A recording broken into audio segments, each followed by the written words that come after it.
Hello and welcome to the Day There Dudes. Izzy. I'm Raka. What up, people? Raka on the road, and we're doing another movie review. Something that just recently came out. It is trending, I believe, on Amazon Prime and then maybe a few other media.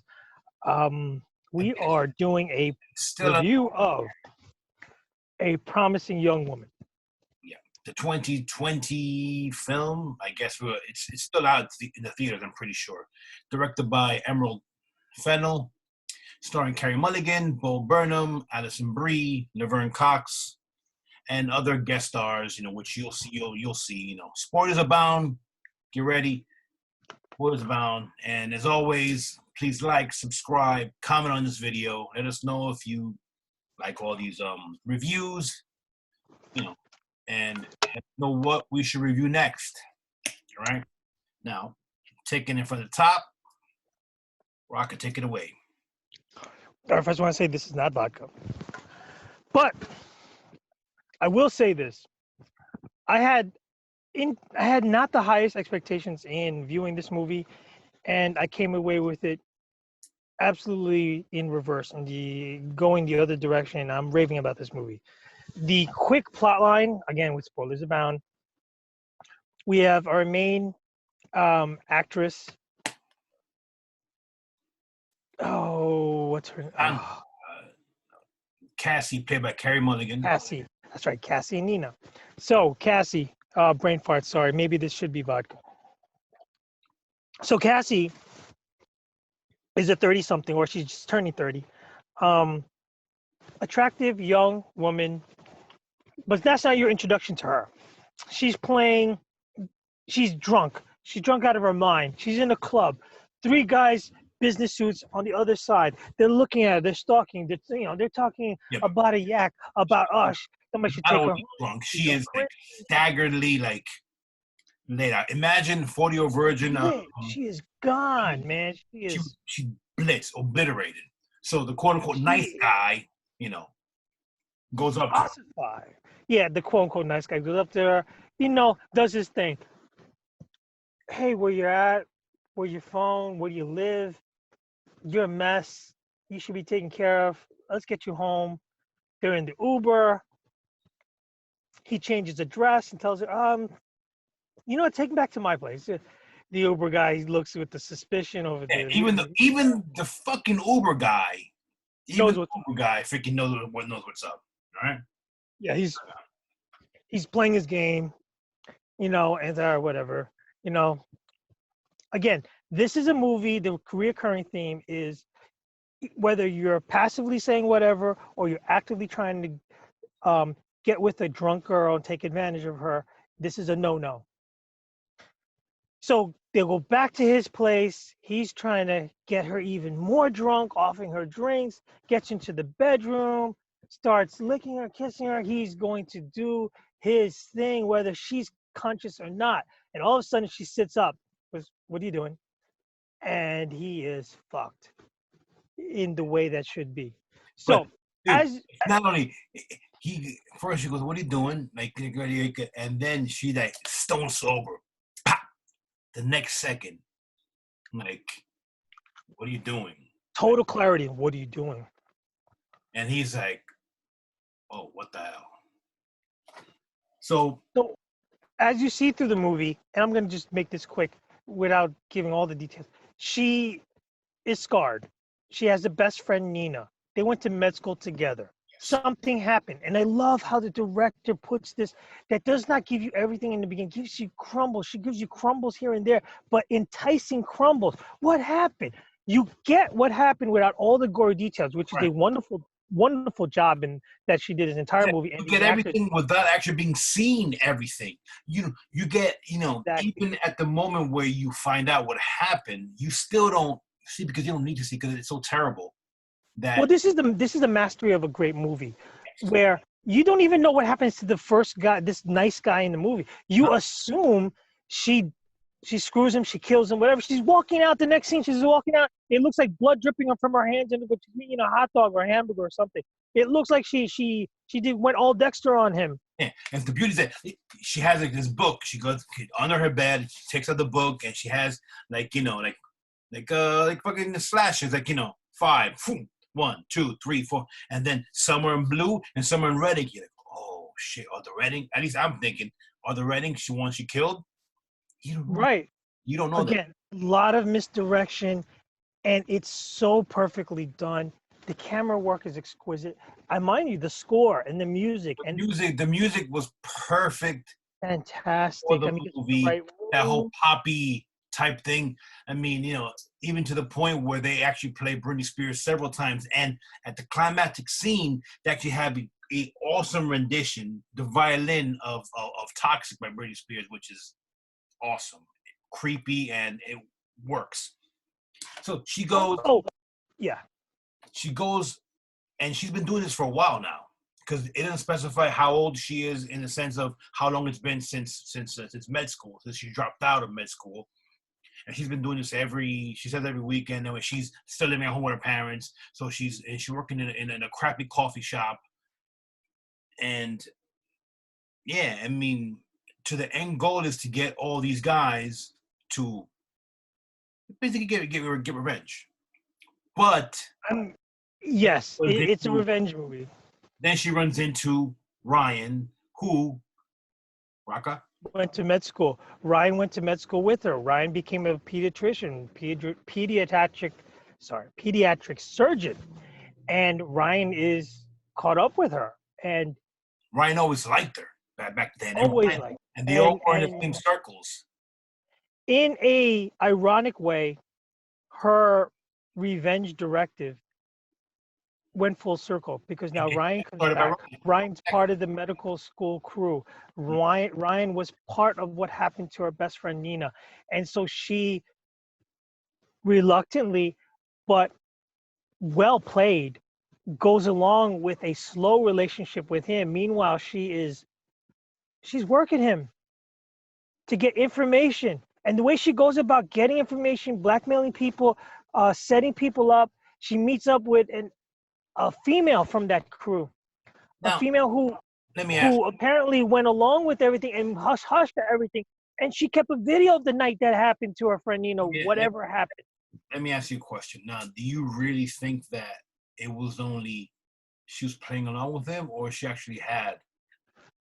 I think there was a scene where he invited her to the apartment, and she said, no, this is too fast. And he was okay with it, didn't push it. He said, no, he apologized and everything. And she walked away and she kicked the trash can. I think she actually did like him from the get-go. Yes. And if nothing ever happened to Nina or her in med school, I think she would have went up to the apartment with him, at least to continue the date. But because she's so hell-bent on this vendetta, she doesn't. And I love it because she's not a completely committed character. She's a little conflicted. But once she gets her hands into video evidence, into getting turned away by the strong-armed by the lawyers, I think she commits herself to, no, this is going to happen. I think I go a little bit the other way in the sense that I think that yes, she went in there with the intention to whatever, but she ended up liking him, and she actually does fall for the guy. I think she does. But then whatever happens, which we're not. You guys gotta watch this movie. I don't want to spoil it for you completely. Whatever stuff that happens later on causes her to the end scene where you've got a scene, the trailer, the commercial. She's in the nurse's outfit, and But well, I think it is with anybody else in any other situation comparable to this, where you seek legal action. You try to do everything the right way. You try to go through the police. You try to go through detectives. You go through lawyers, and then you get strong-armed and stonewalled. You find yourself kind of desperate. Like, I can't let this go unpunished. Now, that's my only issue, not with the movie. Don't get me wrong. My only issue as a person following is that I had wished she discovered another way to exact revenge without falling on the sword herself. I'll leave it at that because Raka is saying I don't want to give too much. Rocco wanted her to go Punisher style and just Right. eviscerate everyone literally and physically. You know, But I we, must say, we don't know if from she does or if she doesn't. We just know that she gets revenge on these guys.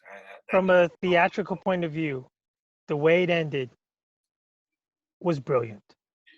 It was. Brilliant. It was. And At I would say first, the whole movie it is was. brilliant. And so I'm gonna say Brilliantly I have played. other feelings, but I don't want to spoil it. But yes, at first I'm like, damn, really? But it was the only way it could end. It was awesome, awesome all You around. have to say what elevates a movie to have permanence in your head, to be quoted, to for you to go to another person and recommend it. Not just recommend, you're like, you gotta grab your friend and be, you gotta watch this flick. What does it is that you're part of it is that it's not a one-dimensional movie. There's many layers to it. And then the other part is the mastery at which the director leads you by the nose to drop you off a cliff. It's great. It's her first movie she directed, and she wrote this, and which is kind of crazy. I mean, she actually thought up of the first image in her head when she thought up the movie was that scene, that the beginning scene. What are you doing? And then from there, everything just kind of came from that. And a little bit of a social commentary, the um the hashtag Me Too and a super real issue that we haven't even begun to level the playing field. This is basically that movie. Yes. Girl's worst nightmare come true, and then you feel there's nothing you can do about it. And Yeah. then you're tossed aside as a victim that no one helps you. Everybody thinks you're going crazy. And then the one spotlight that's never on it is the people who are not the victims, but the people who love the victims, to see them deteriorate before your eyes and eventually die or go into a state of no return. You are taking care of people hurt by others and not a damn thing you can do about it. And she did something about it. I just wish it didn't come to that. But it is really powerful, impactful, and really, really resonates. It stays with you. Again, everything from top to bottom, from a movie director's point of view, was optimal, superior, mastery, brilliant. I can't but give this the top of the line scores. Um, what say you is? I mean, what are we going? 1 to 5? We're going 1 to 4. What are we doing? We're going five. Five. We give Let's it. see. In conjunction with the advertisement, let's go with pink lipsticks. 5 pink lipsticks being, Academy Award worthy, even though that's a sham of a contest, and one busted up lipstick being the worst of the worst. Five. Before we get into that real quick, how do you feel about the movie as a Five whole? hot pink lipsticks. This movie is, and surprisingly, it is actually very funny. Not in a comedic way. Dark But funny. it's darkly funny. Carey Mulligan is not going to get enough credit for how she performed in this film Oh, because it's one unfortunate. of the best performances. Because they're going to snub their noses at this movie because it's too dark, it's too whatever, and all these old men who run the fucking Academy Awards and all that shit, they're gonna be like, they're gonna be all uncomfortable. It's not our kind of movie because it shines, like I said, it shines a light on the problem, the Me Too movement, the whole shebang bang. This is Harvey Weinstein personified. Exactly, and even more so. And then it has layers. It has layers because Oh, much dark layers. even if you're like, this guy's an asshole, but then you're like, he's an asshole, but he's a real asshole, and then you're like, you guys have to watch it. You guys have to watch it. Well, one of the top quotes in the movie is from the dad. Once the dad sees her daughter, Cassie, a glimmer of her being back to normal. That's a great. It's a great And part. she says, "We miss Nina, but we miss you even more." And from a father, it's the greatest thing in the world than anything to see your hurt kids come back to quote unquote recovery. Even if it's for the short moment, and unfortunate for how things will play out, he was given a little more so of happiness that his daughter seemed to be on her way back. Little did he know the committed vendetta, the committed mission that she was on. I agree with you, sir, without a doubt. One last One one. of the best movies I've seen this year, and I will have to give it the Oh, no, same. it's the best movie. 5 pink lipsticks. It's the best movie this year. Now one question for you, Rocco, which let's see if we could say this without completely spoiling everything. Did you the climax of the film? All right. Did you think that the plan was always that, or No, no. Again, what transpired along the way kind of changed? She audibled into that plan. I think. And what I say about audible? I think she changed. She changed the course of her plan once receiving certain information and realizing that there's nowhere to go. she can go within the legal realm. I think she got to a point she realized herself, no matter how close she looked to getting back to normal, no matter how much Ryan made her feel back to normal, she can't escape the loss and the grief of losing her friend the way she did, and how everybody went about life like she didn't matter. And I think that ate at her, that she was slowly feeling like she almost forgot Nina, burned her, where she flipped back full circle 180 and said, no, we're doing this grand, we're doing this no backsies, and we're doing this all the way.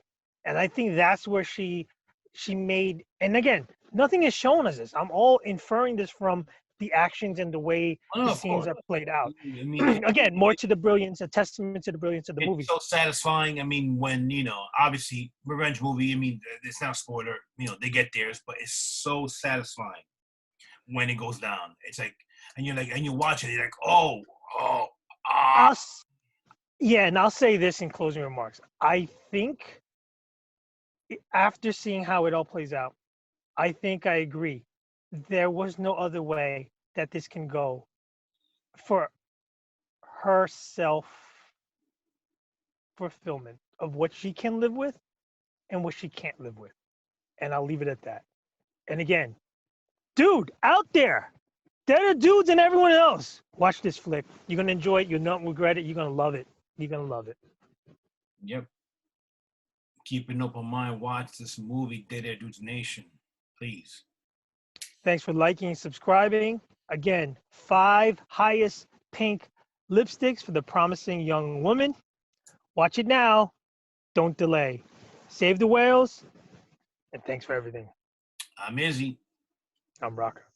You are Dead Air Dudes Nation. Take care.